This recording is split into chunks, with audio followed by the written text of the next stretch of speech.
네, 우리는 지난주에 수로보니게 여인, 그 여인의 어린 딸을 치유하시는 이야기를 통해서 이방 땅에도 본격적으로 시작된 하나님 나라에 대해서 같이 보았고요. 그리고 또 그 여인이 가지고 있는 정말 부스러기 같은 작은 은혜도 사모하는 마음, 이런 것들이 우리가 주님을 사모하는 마음이어야 한다고 그렇게 함께 말씀을 나누었습니다. 오늘 말씀도 계속 이방 땅에서의 예수님의 사역이 계속 이어지고 있습니다. 지난주 수로보니게 여인이 있었던 곳이 이방 지역이었던 이 지역 이름이 어디라고 그랬어요, 여러분? 두로. 그렇죠? 오늘 그래서 말씀이 어떻게 시작해요? 오늘 말씀을 보면 예수께서 다시 두로 지방을 나와서 시돈을 지나고 데가볼리를 지나 통과하여 갈릴리 호수에 이르렀다, 이렇게 말씀이 시작합니다. 지도 한번 보시면 여러분, 두로는 지난주에 말씀드린 대로 맨 지금 지중해를 끼고 있는 왼쪽에 밑에 있는 데가 두로예요. 이제 갈릴리 동북 쪽에서 두로로 가셨잖아요. 바로 그 위에 점이 하나 더 있죠. 거기가 뭐냐면 시돈입니다. 그리고 시돈에서 어디로 가셨다고 오늘 말씀하냐면 데가볼리라고 써 있는데, 이 데가볼리는 여러분 우리가 이미 이전에도 이야기했던 적이 있어요. 언제 얘기했냐면 거라사의 광인을 고치실 때 그들이 갔던 그 지역이 뭐라 그랬어요? 데가볼리라 그랬어요. 그럼 데가볼리 뜻도 혹시 기억하십니까, 여러분? 제가 설명했는데 뭐라고요? 데카가 10이고요. 그 다음에 폴리스가 도시, 그래서 10개의 큰 도시로 이루어진 그런 곳이 데카폴리라 그랬잖아요. 이 갈릴리 동편 중간서부터 밑에까지 굉장히 넓은 지역을 데가볼리라 그러는데, 오늘 말씀을 보니까 데가볼리 지역을 지나서 어디에 이르렀다? 갈릴리에 이르렀다, 이렇게 얘기해요. 그런 얘기는 다시 말하면 예수님은 지금 갈릴리 어느 쪽에 계신다는 얘기냐면 동편에 계신다는 뜻이에요. 갈릴리 동편. 그러니까 여전히 어디예요? 이방인 지역에 예수님은 사역을 하고 계신다는 뜻입니다. 예수님께서는 이 이방 지역에서의 사역이 확대되는 것을 통해서 우리에게 오늘 사건을 가지고 설명하고 싶으신 것이 있으신 거예요. 그렇게 도착한 이곳에서 한 병자를 만나게 됩니다. 마가가 말씀 속에서 여러분 말하고 싶어하는 것, 결론적으로 말하자면 치유 사건이 아니에요. 뭐냐면 하나님 나라입니다. 하나님 나라가 예수 그리스도를 통하여 이 땅에 어떻게 세워지는지를 치유 사건을 통해서 보여주고 싶어 하시는 것이 오늘 예수님의 이 치유 사건이라고 생각하시면 될 것 같습니다. 여러분, 제가 이렇게 이제 말씀하면서 이 치유 사건이 하나님 나라를 설명하는데 굉장히 중요한 도구가 되는 일들이 많아요. 그래서 치유가 하나님 나라의 중요한 메시지라고 얘기하면 많은 사람들이 자꾸 이적으로서의 치유 자체, 자꾸 치유가 이적으로 일어나는 것을 중요하게 여기는 사람들이 있어요. 특별히 한국 같은 데는 여러분 이런 것들이 굉장히 중요하게 여겨집니다. 원래 여러분 이런 것들은 어디에서 중요하게 여겨지냐면 아직 예수 그리스도를 접하지 못한 사람들이 많은 곳, 그래서 그들이 예수님을 어떤 분인지 알게 하는 곳에서, 다시 말하면 처음 복음이 들어갈 때나 아니면 지금도 이렇게 잘 생활이 어려운 곳에서는 이런 사실들이 많이 드러나는데, 한국 같은 국가는 사실은 조금 다른 면인데도 불구하고 여전히 우리의 신앙이 치유에 머물러 있는 경우들이 굉장히 많아요. 그런데 여러분, 마가는 그 치유 행위 자체를 중요하게 여기지 않습니다. 만약에 그게 중요하게 여겨졌다면 사람이 많은 곳에서 치유 사역을 하는 게 맞습니다. 많은 대형 집회들이 전부 다 치유 사역을 통해서 이루어지는 것처럼 그게 사실은 맞는 거죠. 그럼 예수님께서 어디서 치유 사역 하시면 가장 좋았었겠어요? 5천 명을 먹이시던 그곳에서 했으면 가장 좋았을 거예요. 그런데 예수님은 그렇게 하지 않으셨어요. 오늘 본문도 보시면 치유를 받은 사람과 또 그것을 본 사람들에게 예수님이 하신 치유의 이 사건 능력을 말하지 말라, 이렇게 명령하시는 장면이 오늘 본문에도 있단 말이에요. 물론 알리지 말라고 하셔도 그게 지켜진 적은 없어요. 오늘 본문도 보니까 알리지 말라고 하셨는데 그들의 소문을 막을 수가 없었고 이것이 더 커졌다는 걸 예수님은 분명히 아실 거예요. 그 기적의 이야기가 퍼지지 않을 가능성은 제로에 가깝습니다.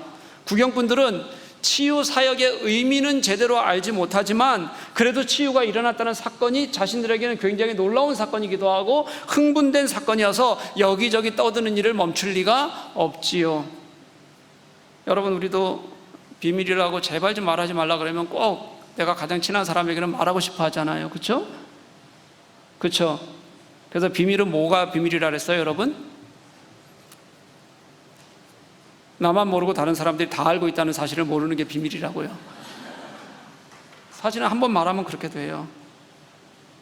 어떤 학자는 그래서 이 오늘 사건을 가지고 이렇게 얘기를 했어요. 이 일의 의미를 제대로 이해할 수 있는 사람은 주님의 십자가와 부활의 의미를 진실하게 이해하는 사람뿐이다, 이렇게 얘기했어요. 오늘 이 사건은 예수 그리스도의 십자가와 그리고 구원의 이야기를, 부활의 의미를 같이 살펴보지 않고서는 오늘 말씀을 이해할 수 없는 말씀이라는 겁니다. 그만큼 오늘 본문은 그저 하나의 기적 사건이 아니라 하나님 나라를 보여주는 사건이에요. 우리가 많은 사람들이 여전히 치유에 매달리고 있지만 마가는 그게 영적 치유건 아니면 육적 치유건, 그 하나의 마가가 유지하는 관점이 있어요. 뭐냐면 치유는 사건 자체가 중요한 것이 아니라 하나님이 예수께서 모든 고통당하는 사람들에게, 그리고 예수 그리스도를 신뢰하는 사람들에게 예수께서 주시는 은혜이고 선물이다, 그렇게 마가는 그 관점을 끝까지 유지를 해요. 예수님의 관심은 치유가 아니고 그러니까 사람이라는 거예요. 그 사람들과 함께 세워져 나갈 하나님 나라가 예수께서 가지셨던 관심이라는 거예요. 치유 자체가 예수의 관심이었던 적은 없어요, 여러분. 이런 시각에서 우리가 오늘 이야기를 함께 나누어 보았으면 좋겠습니다. 오늘 병자는 귀 먹고 말 더듬는 사람입니다. 지난주에 수로보니게 여인의 어린 딸은 귀신이 들렸으니 그걸 영적 질병이라고 우리가 한번 얘기해 본다면, 오늘은 심각한 신체적 질병을 가지고 있는, 장애를 가지고 있는 사람이었어요. 혼자 나오기 어려웠나 봅니다. 그래서 다른 사람들의 손에 이끌려 나왔습니다. 그들은 예수께 나와서 이전에도 다른 사람들이 그랬던 것처럼 예수께 손을 얹어서 고쳐주시기를 바랬어요. 그런데 예수께서는 지금까지와는 전혀 다른 방법으로 이들을 치유하십니다. 병자를 데리고 무리가 없는 곳으로 나가셨어요. 그리고 그렇게 떠나간 그 자리에서 예수님은 치유를 하시는 겁니다. 자리만 옮기신 것이 아니라 치유하시는 방법도 달랐습니다. 지금까지는 손을 얹어서 치유하시는 게 예수님의 방법이었는데, 오늘은 그 병자들만 따로 데리고 가서는 들리지 않는 두 귀에다가 손가락을 넣으셨다는 거예요, 이렇게. 그리고 또 손에다가 침을 뱉어서 그 말하지 못하는, 말이 어눌한 사람의 혀에 어떻게 했다는 거예요? 됐다는 거예요, 여러분. 여기까지 하면 또 벌써 지저분하다고 생각하시는 분들이 있죠.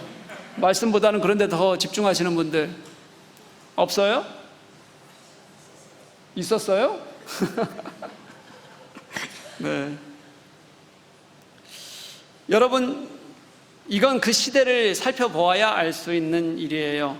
우리도 요즘까지 침으로 치료하는 민간요법들이 아직도 조금 남아있어요. 그렇죠? 뭐에 가장 많이 써요, 민간요법 침은? 모기에 물렸을 때. 여전히 하시는 분 손 한번 들어보실래요? 또 없는 것처럼 왜 이렇게 손들을 안 드십니까? 네, 모기에 물리면 침을 바르고 꼭 거기다 뭘 해줘야 돼요? 예, 사탄아 물러가라, 십자가를 한 번씩 꼭꼭 눌러줘야, 그래야지 이 가려움이 사라집니다.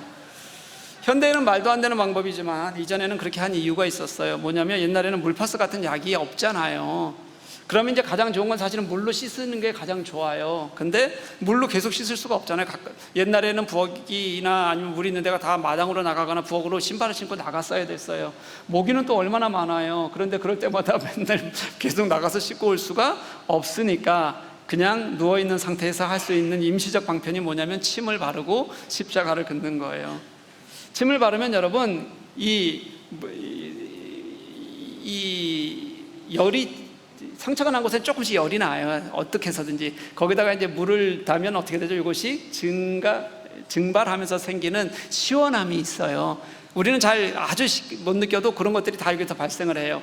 그것 때문에 가려움을 조금 어떻게 해주는 거죠? 경감시켜 주는 거예요. 또 사람의 침에는 여러분, 향균 물질이 좀 들어있다 그래요. 그래서 가려움을 실제적으로도 조금 줄여두기도 하기 때문에 진짜 이게 민간요법이 되는 거예요. 근데 요즘은 하지 말라고 하죠. 왜 하지 말라 그러죠? 사실은 항균 물질보다 더 안 좋은 것, 사상균 같은 것들이 침에 묻어 있는 경우들이 굉장히 많습니다. 이게 잘못해서 이 상처 속으로 들어가게 되면 염증을 유발할 수 있고, 그래서 하지 못하게 하고 약을 바르게 하는 거죠. 예전에 약이 없을 때 가려움을 발라주는 임시수단으로 굉장히 침이 좋습니다. 제가 3일 전에 모기에 물렸어요. 저는 모기에 물리면 무조건 모기와 사투를 벌이고 잡고 자야 합니다. 가려워서도 못 잤고 앵앵거리는 소리 때문에 한숨도 잠을 못 잤어요. 못 자요. 그래서 그날 새벽 3시에 모기에 물렸는데 결국은 7시까지 사투를 벌이다가 제가 졌어요. 보통들 제가 그 정도 불을 켜고 좀 껌껌했다가 불을 켜면 모기가 보여야 돼요. 하얀 벅 어딘가에. 근데 그놈은 보이지를 않았어요. 눕기만 하면 나타나고 눕기만 나타나고. 그래서 제가 침을 바르고 십자를 걷는데 그 십자가 아직도 남아있어요. 상처는 다 사라졌는데 목사라 그런 것 같아요.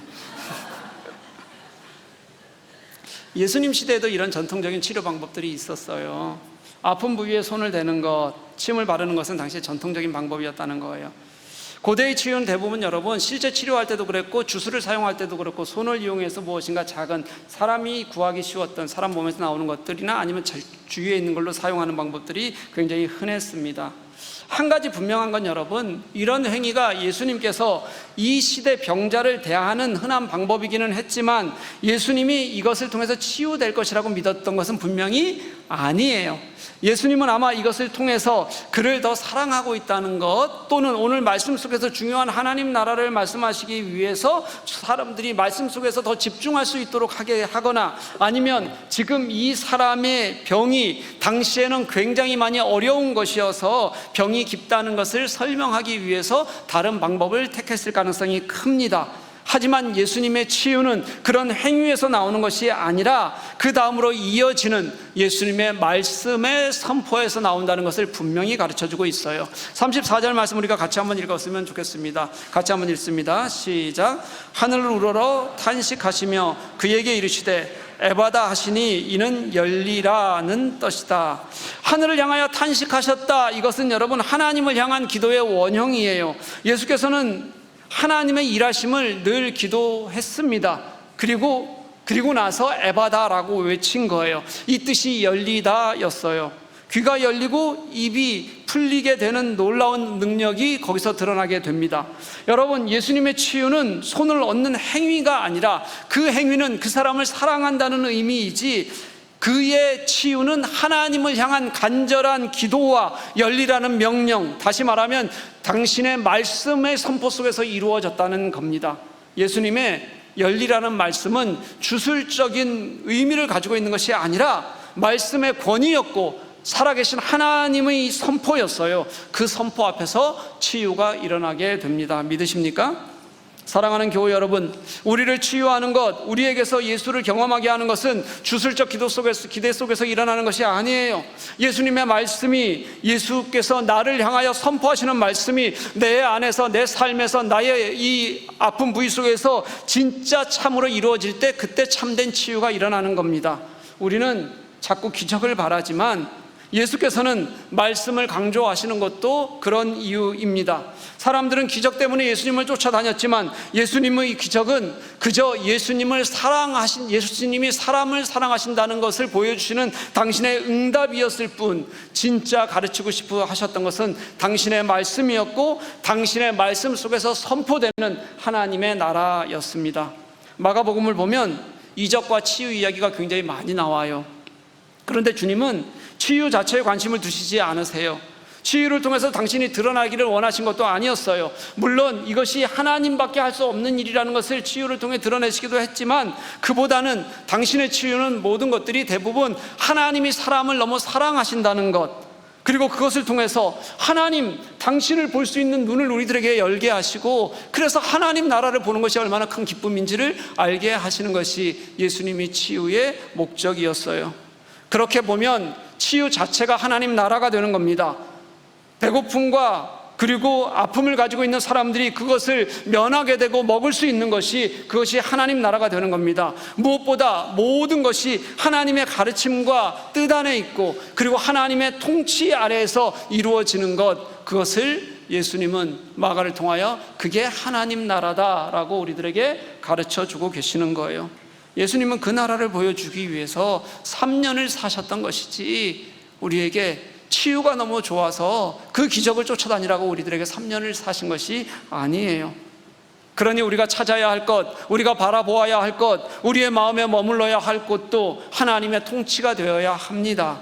그곳에서는 내가 아니라 주님이 계셔야 하고, 내가 아니라 우리 공동체가 있어야 하고, 세상이 주는 것이 아니라 하나님이 주시는 것이 나의 안식과 평안이 되는 것, 그것이 하나님이 우리들에게 말씀하시는 하나님 나라예요.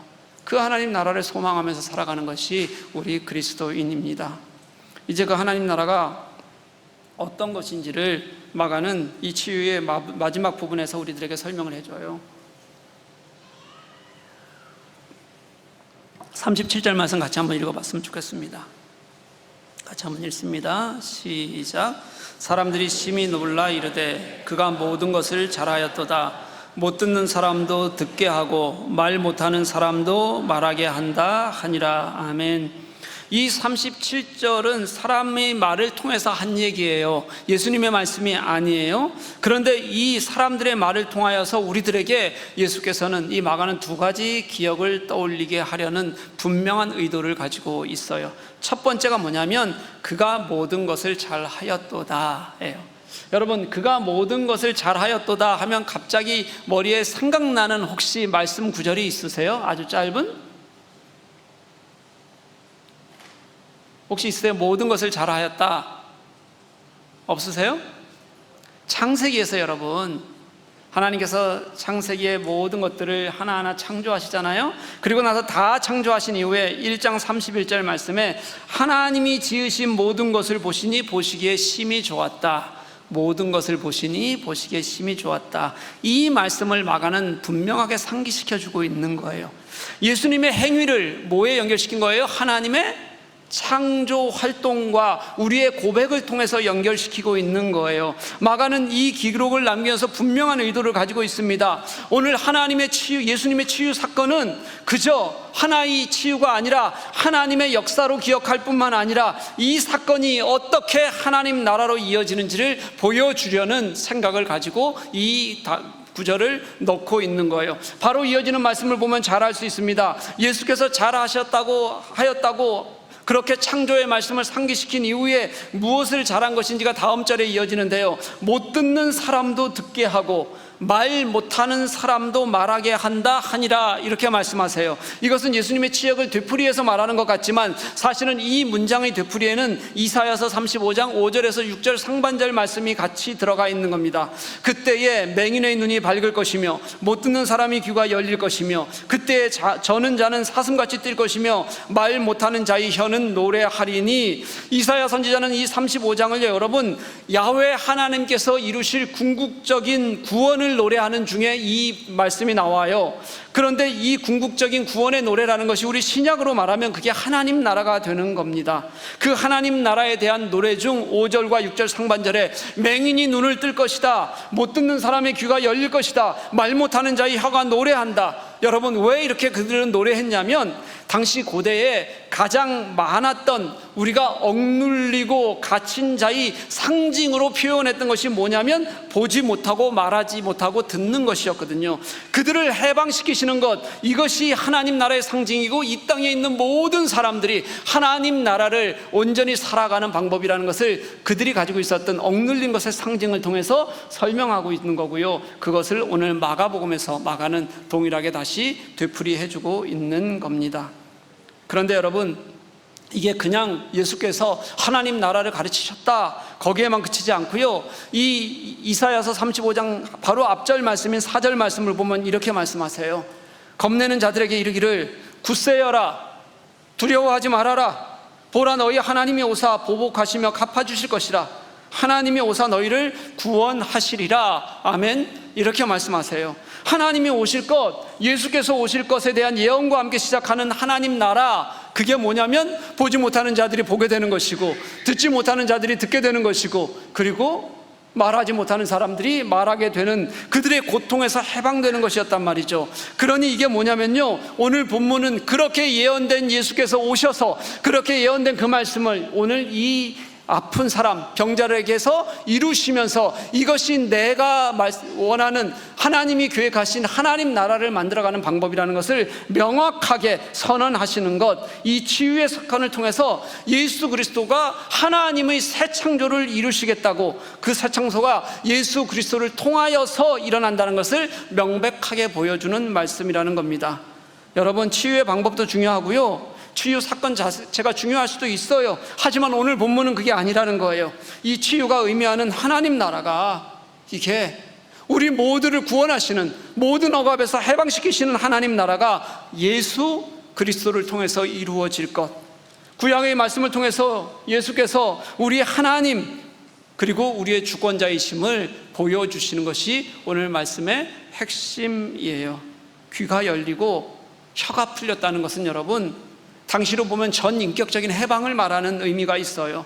사건이 아니에요, 여러분. 사람을 완벽하게 해방시켜서 다시 하나님의 창조로 돌려내고, 그리고 그 아름답던 모습으로 다시 그가 살아갈 수 있게 되돌리는 것, 그게 그에게 베푼 예수 그리스도의 구원이었어요.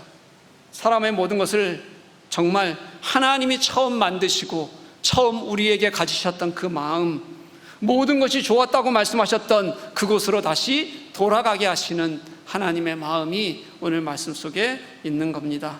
사랑하는 교회 여러분, 무엇이 저와 여러분을 구원에 이르게 할까요? 우리는 지금 예수 믿었으니 구원받았다, 그러니 됐다, 그것으로 만족한다는 것은 구원을 반만 알고 반은 알지 못하는 겁니다.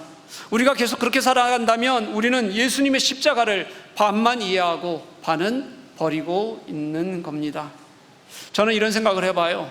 예수님께서 십자가 위에서 이제 달리셨어요. 그곳에서 6시간, 환할 때 3시간, 깜깜한 곳에서 3시간 계시면서 그 암울한 땅이 이제 다시 하나님 나라로, 그리고 하나님의 창조로 십자가 위에서 분명히 바뀌기를 분명히 원하셨을 거예요. 우리의 땅이 지금 그 예수가 십자가에 못 박혀야 될 만큼 억압과 억눌림에 있는 것들이 사라지고 누구나 자유로운 땅이 되기를 주님께서는 분명히 원하셨을 거예요. 예수님이 그 병자를 향해 외치셨던 에바다는 이 땅에 억눌린 것들, 세상의 지배로부터 당시 하나님 나라를 세우시겠다는 예수님의 선언과도 같은 겁니다. 사랑하는 교회 여러분, 오늘 본문은 우리에게도 이 땅에 하나님 나라를 세우시겠다는 선언이에요. 그렇게 믿으십니까? 우리에게 그렇게 선언하시고 그 나라를 살아가라는 명령입니다. 그럼 우리가 이제는 예수께서 그렇게 말씀하시고 선포하시면 이제 그 예수 그리스도를 믿는 우리가 이 땅에서 해야 할 일이 있지 않겠습니까?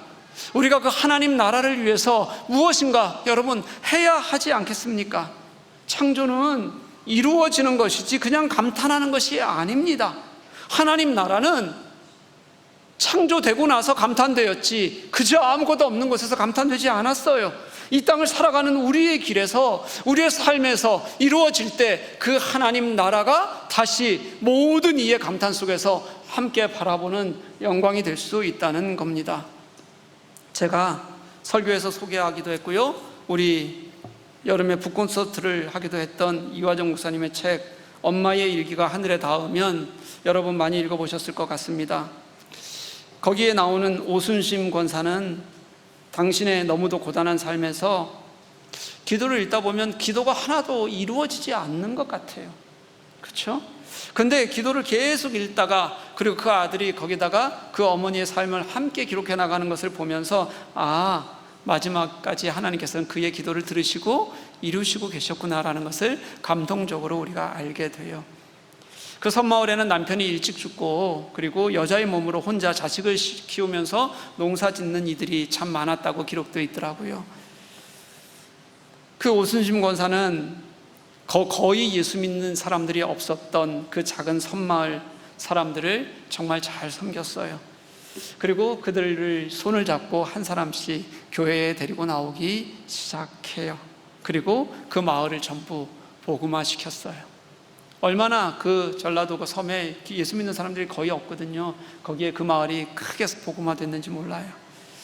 보면 늘 몸이 아팠어요. 안 아픈 날이 없어요. 그리고 그 몸이 아파서 하나님께 매일 매달려요. 하나님께 투정하듯이 매달려요. 하나님, 오늘은 너무 아파요. 그냥 기도 그게 전부인 날이 많아요. 그렇게 하나님께 아픈 몸을 가지고 기도하고 하소연했던 그 여인은 그렇다고 해서 자신이 섬겨야 할 것들을 섬기는 것을 멈추지는 않았어요. 1995년 9월 13일 수요일 일기입니다. 아침부터 비가 내리기 시작했어요. 오늘 마늘을 심어야 하는데 못 심으면 어쩌나 걱정이 되었어요. 다행히 오후에 비가 그쳤습니다. 우리 집 마늘 심는 거 5시에 마치고 숙잔의 마늘밭으로 가서 마늘을 심어 주었어요. 그리고 저녁 때 수요 예배 드리러 갔어요. 내일, 남의 일, 그리고 예배. 1994년 4월 22일 금요일입니다. 아침 먹고 모짜리 상자 담으러 갔습니다. 미자네, 곽 집사님네, 명자네, 수철네 이렇게 4집에 상자 작업을 했습니다. 그리고 읍내에 가서 반찬거리를 사오고 최 집사님과 함께 구역 예배를 드렸습니다. 1994년 9월 16일 금요일이에요. 오늘 새벽에는 염전 일을 하면 늘 새벽에 나가야 된다는 글이 거기에 많이 나와요. 오늘 새벽에는 염전에서 일하고 영인의 마을 심으러 열심히 달려갔습니다. 시간이 적었던 것 같아요. 우리 주님은 우리를 살리려고 이 세상에 오셨는데 저는 어떻게 살아야 하나님께 영광 돌릴까요? 그에게 하나님께 영광 돌리는 것은 아무리 몸이 아파도 달려가고 다른 이의 마음을 도닥이고 그들을 돕는 일이었어요. 하나님 나라가 여러분 교회에만 있는 거 아닙니다. 여러분 주일 예배 한번 드리러 신앙생활 하지 마십시오. 그렇다고 해서 하나님 나라를 세상 속에서만 찾을 수 있는 것도 아닙니다. 예수께서 이 땅에 이루시라는 하나님 나라는 그 새로운 창조를 애받아 외치시는 예수님의 명령을 따라서 우리가 이 땅을 살아갈 때, 그래서 우리에게서 그 능력이 나타날 때 그때 이루어지는 겁니다. 하나님은 지금도 당신의 간절함이 우리의 간절함이 되기를 원하고 계십니다. 당신이 이루실 하나님 나라가 우리를 통해 사라지기를 원하고 계십니다. 우리를 통해서 여러분 모든 억압이 사라지고 모든 이가 말할 수 있고 들을 수 있고 보기를 원하시는 것이 하나님의 마음입니다. 그게 주님이 원하시는 하나님 나라입니다. 하나님 나라는 내가 아니라 우리가 있는 곳이어야 하고 우리 모두가 함께 자유할 수 있으며 모두가 지금 이 시간을 내가 가치 있게 살아가고 있다고, 살아갈 만한 가치가 있다고 느끼는 성경이 말하는 정의를 같이 느낄 수 있고 누릴 수 있을 때 그게 하나님 나라이고 그때 하나님 나라는 이 땅에 이루어집니다. 사랑하는 교우 여러분, 우리가 예수의 이름으로 정말 간절하게 이 땅을 살아가지 않으면, 그리고 그 살아가는 것이 진짜 하나님께서 우리들에게 알려주신 그 나라를 내가 걷는 나의 삶의 모습이 없으면 하나님 나라는 이 땅에 없습니다. 사랑하는 교회 여러분, 우리 그렇게 하나님 나라를 진심으로 주님의 이름으로 살아갈 때 이루어지는 그 나라를 소망하며 정말 함께 손잡고 걸어가는 저와 여러분 될 수 있기를 주님의 이름으로 간절히 축복합니다.